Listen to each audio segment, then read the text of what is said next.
Heya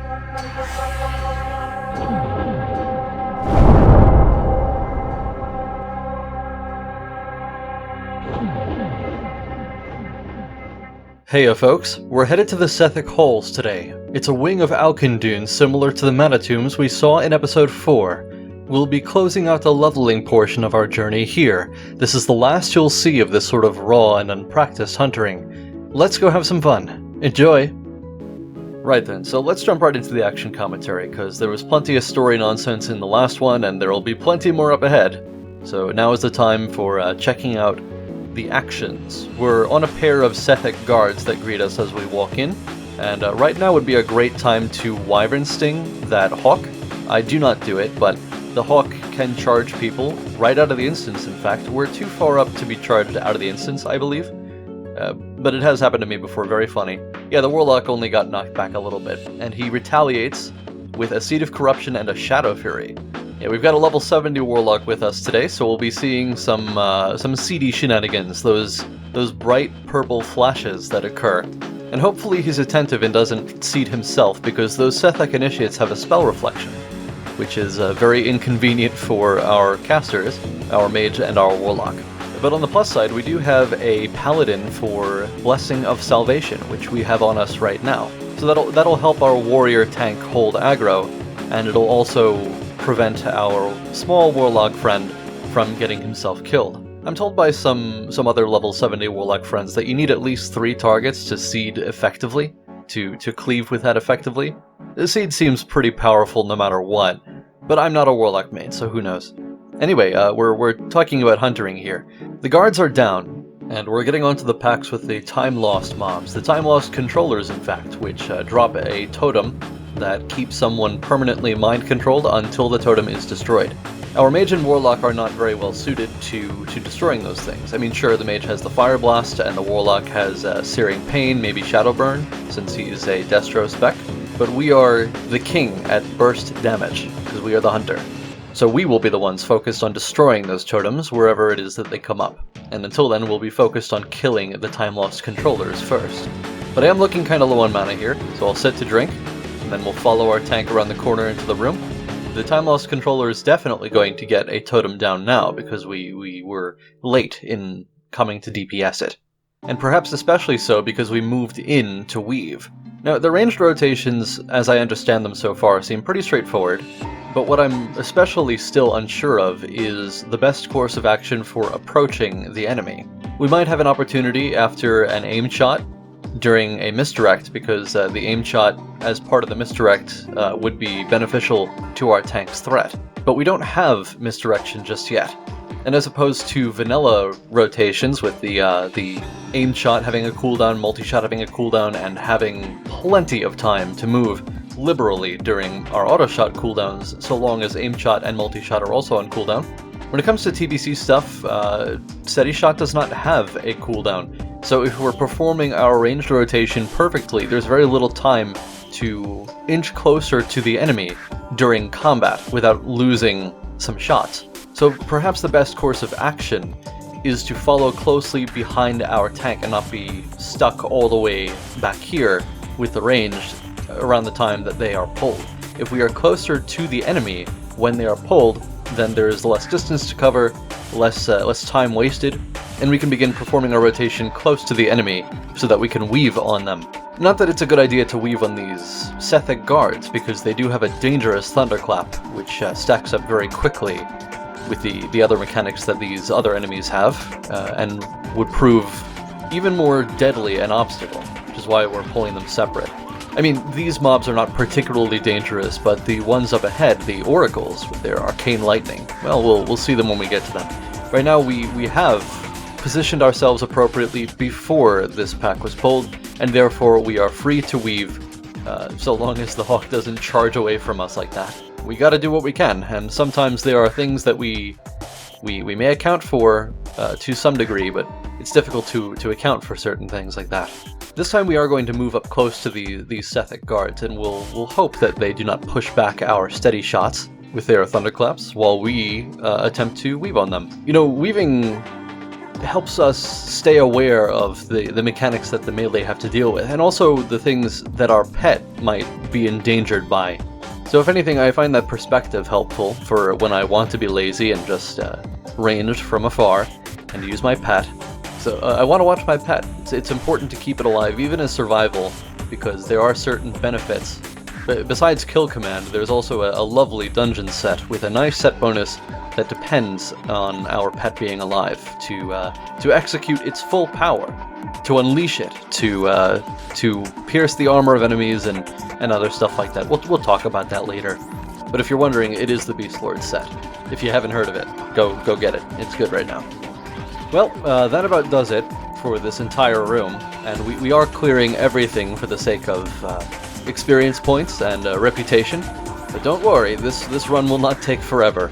Sethek Hole seems to be a lot smaller than it might appear. It might feel like a slog, especially to our casters who are dealing with silences and spell reflections and other annoying mechanics like that. But this run is only going to be about 20 minutes. At least after being edited down. It's more like 30 minutes in real time. If you're really curious about the exact time, you could just have a look at the bottom right here. There's a clock on under my loot and trade window, which said 4:47 when we started the first mobs. My clock is actually 3 hours behind. It's meant to be 7:47. I tell you, I keep setting my computer's clock to proper East Coast time, but for some reason it just keeps setting back, so it doesn't matter to me. I remember what time it is, and I'm concerned only with the practical details. But I'm remarking since I brought up the clock. Anyway, this here Warhawk is a single mob patrol in the middle of the room.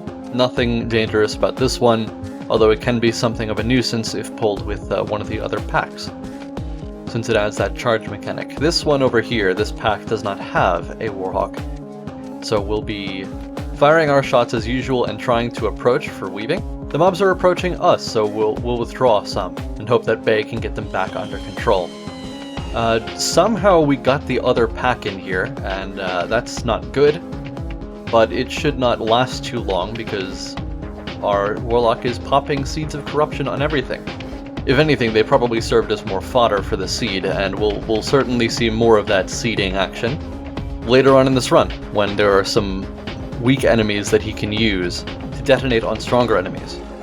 The seed certainly does make the charming totem all the more dangerous, though, because even though the seed, the damage over time component, deals damage to the enemy it was applied to, when it detonates, if the Warlock is mind-controlled, it will blow all of us up.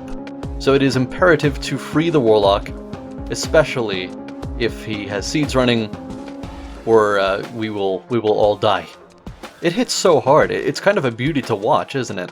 I'm a fan of big explosions, big purpley explosions, and that's why I've got a Warlock alt in TBC. Hello there, random hawk friend. This is another patrol by itself that wanders around the hallway up ahead past those guards. Since we charged right into the guards, the hawk pulled onto our tank. Now it's here charging us. The Shadow Fury has gone off, stunning everything, and we are going to fire off the Arcane and run in to raptor that guard. In the next hall, we'll attempt to approach this stationary pack of mobs efficiently, putting our shots that have cooldowns on cooldown and moving during the GCD and also after auto shot has been used. The chaining arcane lightning that Oracle can cast, if it does hit the casters, will silence them. So it's important we don't chain back to the casters as we're moving in. Seems that worked out that time. And if possible, we should try to interrupt it with a scatter shot or intimidation or whatever you might have. We'll be seeing more oracles up ahead, but these are the last of the Sethek guards that we'll be seeing in this entire instance. I'm reluctant to approach as long as there's steady shot to cast, and there is always steady shot to cast. It's terribly inconvenient, isn't it? There's simply no opportunity to run in order to get into position to weave, unless we're following in closely behind the tank. We do get here eventually though, and it's quick enough to finish off one of the guards with a raptor strike. And here we're on the first boss. This boss has an interesting mechanic where he spawns 4 adds every now and then, but we'll do our best to ignore them because they will despawn after the boss is dead.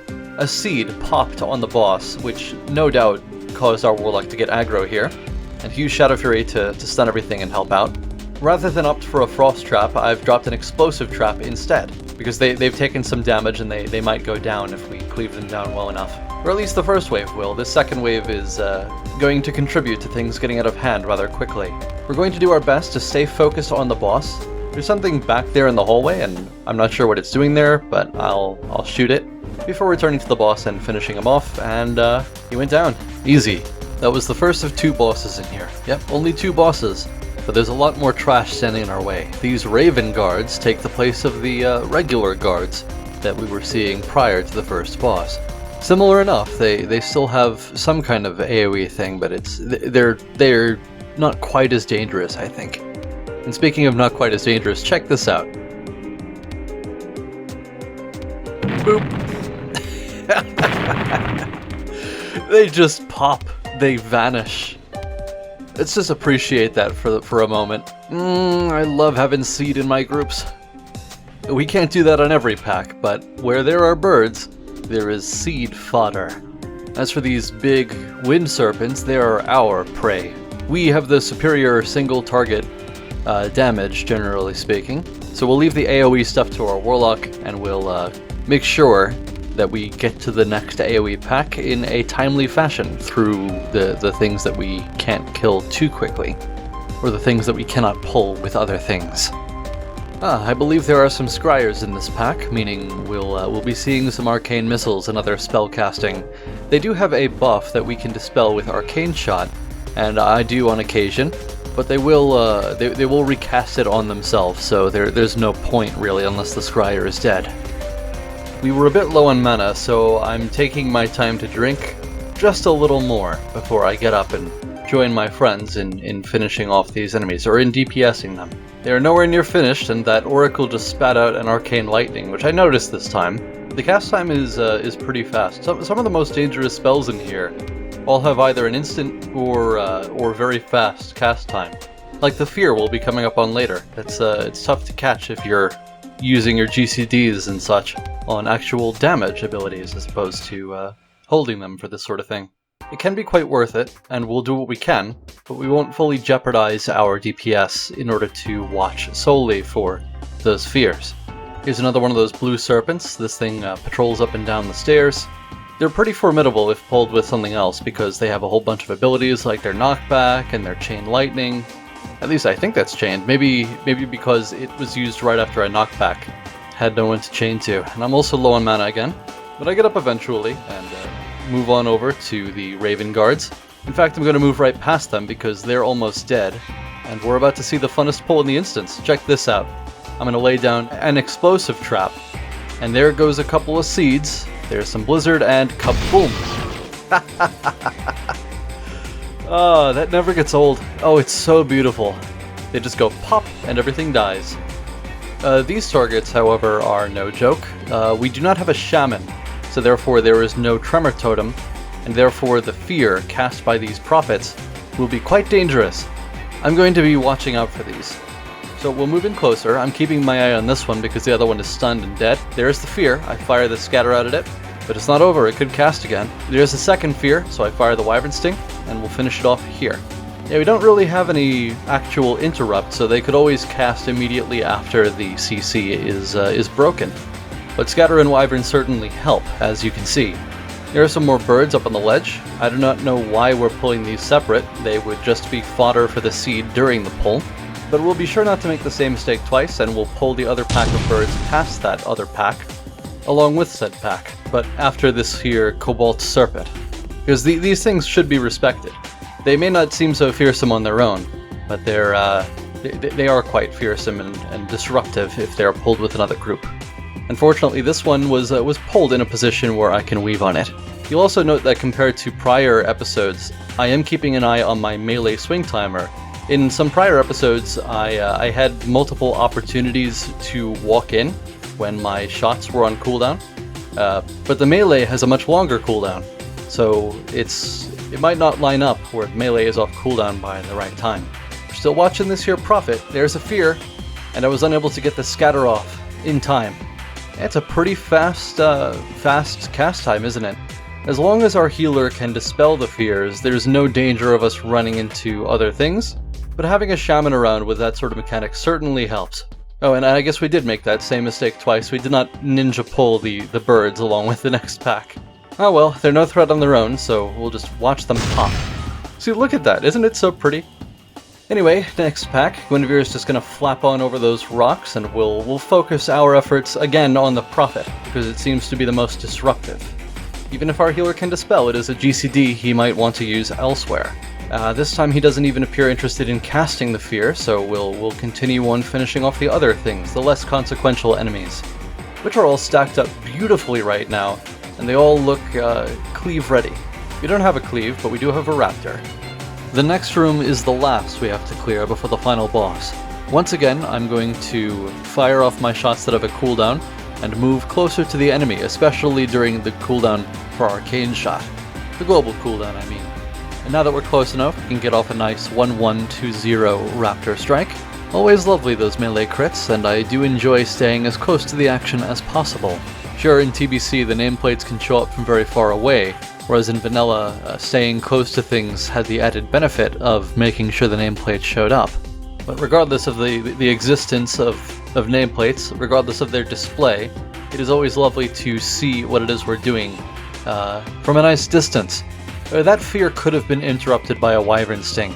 I had opted to run in and raptor strike when what I should have done is pulled back out and fired off that wyvern. Oh well, we've suffered through the fear and therefore learned from it. We've witnessed how it occurs so that we can avoid the same outcome the next time. And that is how we learn. These other two are about dead already, and we're almost on to the next pack, which should also have a Prophet or two in it. Our tank is charged in, so I'm going to pursue him and see if I can prevent him from getting feared off anywhere. Of course, because he is a warrior, he may make himself fear immune, but even with a trusted friend like Beowulf, you never know if he slips up somewhere. I can't trust myself so much either, and it's important that I give myself as few opportunities as possible to screw anything up. And that is why mastering the positioning and the order of things, the efficiency, or the most efficient manner of carrying out our rotation is so important. Granted, these dungeons have mostly been practice for AoE kills. There are these occasional single targets which are formidable. Several dungeons in the Burning Crusade seem to have this, where there's one incredibly fearsome elite once in a while that comes by itself. And the Arcatraz perhaps is the best example of this. But they're rather few and far between, and it's easier to get into a rhythm of damaging these trash mobs. I learned a lot more about the single target approach, refining focused DPS on a single target a lot more when I started raiding, because a boss like Magtheridon or Gruul, they last a while, and it gives a lot more time to see where my resources are going, how quickly my mana is depleted. There's a lot more time to do a normal DPS rotation that isn't during the burst. Because my guild doesn't, kill things super duper quick. Quick enough, but also not quick enough that I cannot get plenty of non-rapid fire DPS practice in. That was a beautiful Shadow Fury right there. And I could have interrupted that with a Wyvern Sting, that second fear that came out. But I hesitated, and that split second was all it took. Those prophets also leave a ghost behind, which decides to come onto me for some reason. But I feign him off, and we can move on. And with this being the last pack in the room, our tank can charge right in without concern. It's very unlikely he'll be feared directly into the next room, if he's even feared at all. Because our Warlock is popping seeds and the Prophets are completely gone. Or the Prophet is, rather. And I'm just going to focus on the higher HP targets so that the cleave gets rid of everything around the same time. Although there would be no harm in going for the low HP targets instead. And sometimes that's preferable. But I do like to see the cleave work its magic. There's the Prophet in this last pack here. I've taken aggro for some reason, but a Frost Trap has been triggered, so I'm going to... Well, I could have retreated to the far side of it, but instead I'm going to stay on this side, because I would like for things to stay away from my squishier friends. Of course, the bird can't be helped, he could charge right over that trap. But he gets focused down very, very quickly, and I'm going to run in and Raptor Strike this other target. It was yet another melee crit, thanks to Savage Strikes, no doubt, and despite clearing absolutely everything, we are already on the final boss. He supposedly has powerful trinkets. Rock trinkets! Yes! But we have mana now, because we have drank up before the fight. And sorry for our casters, but they can't really do too much on this fight. See, this boss does a thing where he has an immunity shield every 25% HP or so, and around the same time that it falls off, his arcane explosion finishes. So unlike with other instances where you could start up a cast time, wind up a spell to land around the same time that the invincibility falls off, you can't start casting until after that arcane explosion goes out. So our casters are kinda out of luck with their casts, but we, with our super fast cast times and our instant shots and all that, well, we can very effectively burst him between his invincibility phases. We got a cheeky little raptor strike off there. Oh, and his arcane bolts that hit everyone, that does daze you if you do not have pack off before they go out, or before they hit your friends, so always important. Oh, and he does have a mana shield at low HP, which we could have dispelled with Arcane Shot. I decided to fire off some other shots sooner, but he still went down, and that's the end of this episode. I know, short one, right? Well, since we've surpassed the sexy level, 69, it's time to look into a gold farm for TBC. That'd be the Steam Vaults, and that was the something special I had in mind. I've got nothing more to say for now, so I will see you in the next one. Bye-bye!